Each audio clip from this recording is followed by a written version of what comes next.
Magandang araw mga kayanggaw.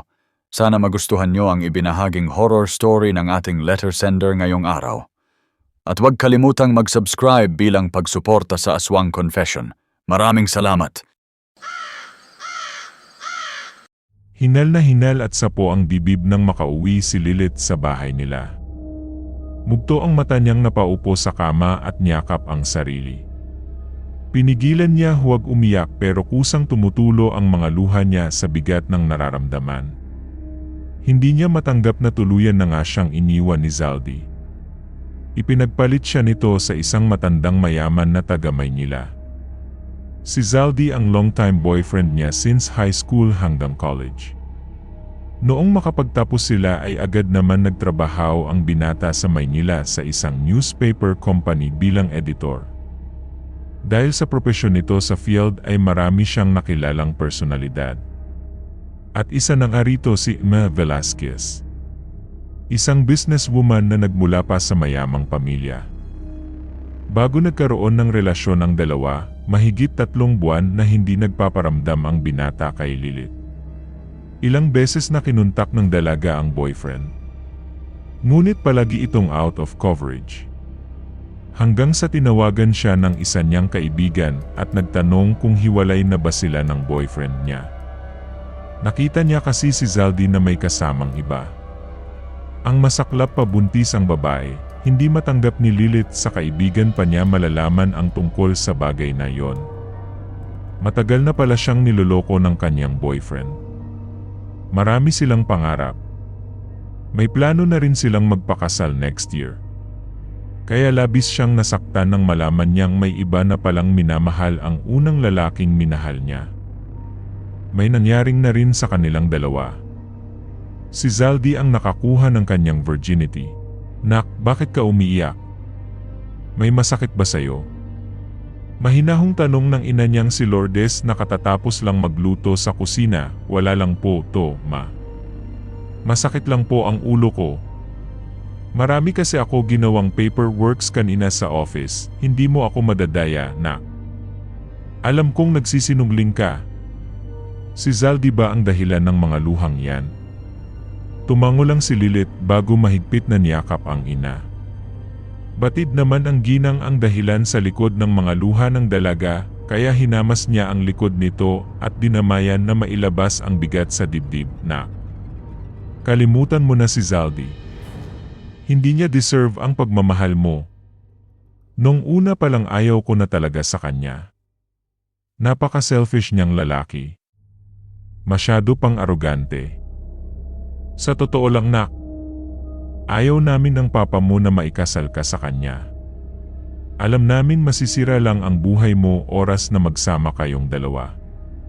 Pero ma, mahal ko po si Zaldy.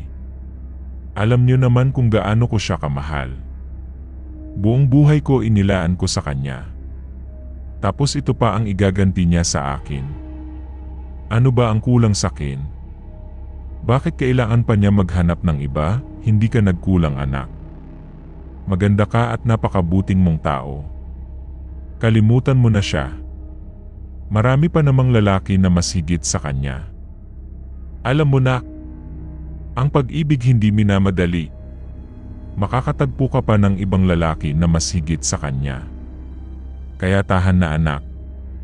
Nandito naman kami ng papa mo. Mahal na mahal ka namin. Palagi lang kami nasa tabi mo. Maraming salamat po, ma. Hayaan niyo susubukan ko po kalimutan siya kahit alam kong mahirap. Nag-isang anak si Lilith kaya wala siyang kaagaw sa pagmamahal ng mga magulang niya.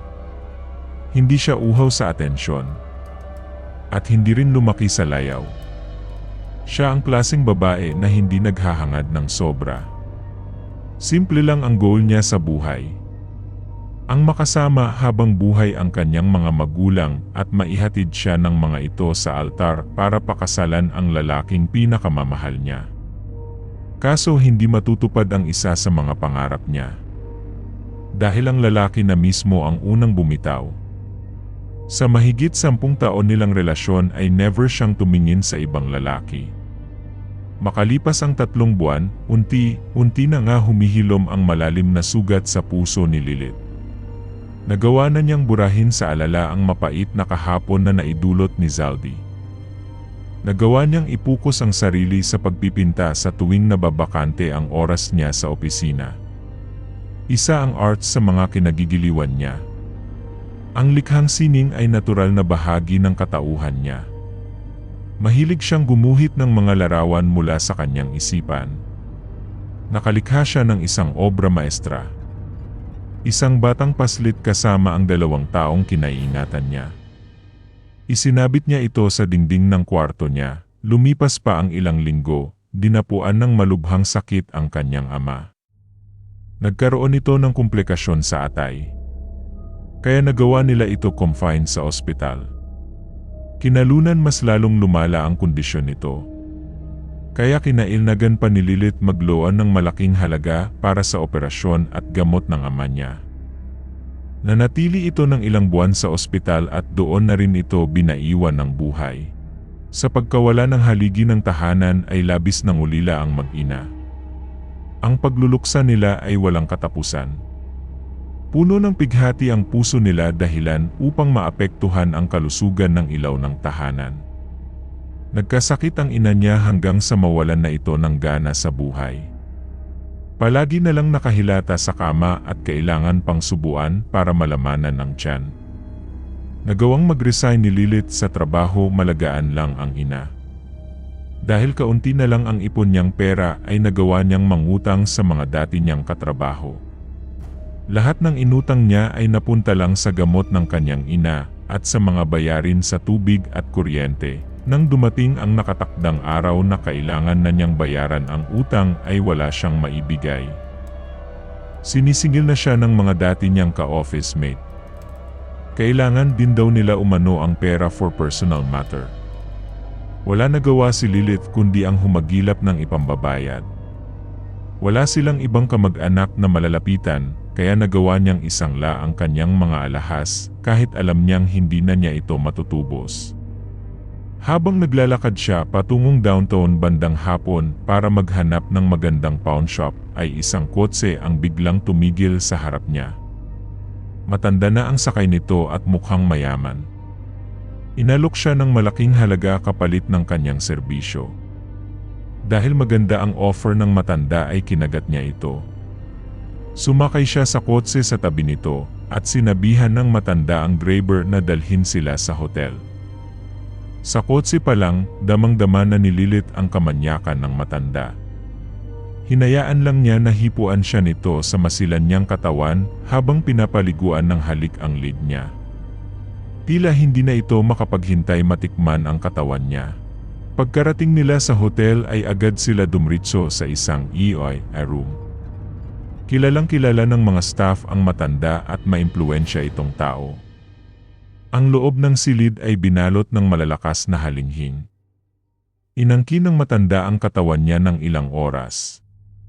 Nagwang pang lunukin nito ang kanyang vaginal fluid. Halatang hayop ito sa laman ng mga batang babae. Matapos ang pagminiig nila sa loob ng 3 oras ay iniabot sa palad niya ng tigang na lalaki ang angkop na halaga. Iniwan siya nito nakahubot-hubad sa kama na parang basang-basahan. Para kay Lilith, hindi na niya kailanagan pa magmalinis. Minsan nang winasak ng taong pinakamamahal niya ang katawan niya. Isang paligo lang ay tanggal na ang dumi sa kanyang katawan mula sa pawis ng matandang nakatalik niya. Kinailangan niya gawin ang lahat upang madugtungan at humaba ang buhay ng kanyang ina. Matapos niya hugasan ang sarili ay tahimik siyang lumabas ng hotel. Kontrolado ng matanda ang buong management ng gusali, kaya malaya itong labas-masok sa tuwing paliligayahin ang sarili sa iba't ibang babae. Magdidilim na nang makalabas siya. Bumili muna siya ng gamot at pagkain ng kanyang ina. Malaki ang hawak niyang halaga. Magagawa na niyang bayaran ang pinagkakautangan niya. Ngunit wala siyang kaalam-alam na magsisimula nang bumaliktad ang mundo niya sa kanyang pag-uwi. Bakit walang kailaw-ilaw ang bahay?